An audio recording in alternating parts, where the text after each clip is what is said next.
الحاجة الوحيدة نتمناها توا يرجع بن علي. بن علي والله بن علي هو بالرسمي الرئيس الوحيد نحبه انا يرجع، ويمكن الشعب الشعب التونسي يحب بن علي يرجع راه.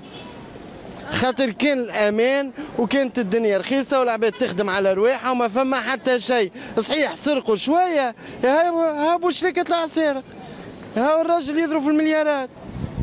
انا ما تتوقعش اللي قاعد يصير تو في تونس هو نتيجه من اللي عمله بن علي، معناها من التراكمات صارت في عهد بن علي. ليه؟ بن علي رجل لنا الكياسات وعملنا لنا المتروات والقناطر، شكون عملها؟ يا اخي هم شدوا 3 سنين حكم، ايش عملوا؟ شروشي كهرباء، شروشي طياره، ما عملوا حتى شيء. هذيا البلاد صحيح هما سرقوا، ما قلناش جماعه بن علي ما سرقوش، اما نقول لك حاجه هم خير من هم.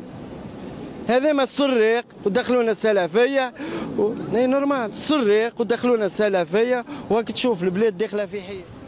بن علي من الاخر، سواء نصابه سواء عباد سواء مواطنين، الناس كلها بوليسيه اطارات، الناس كلها تتمنى بن علي راهو يرجع لتونس، خاطر كلها كلاب. اللي عليك اللي يقول لك راهو حتى واحد معناها اللي يحب بن علي يرجع لتونس، تحبوه يرجع. نحن كنا عايشين خير، نحن كي كان وقت اللي كان هو انا عايش خير، عندي فلوس في جيبي وقت اللي هو كان موجود.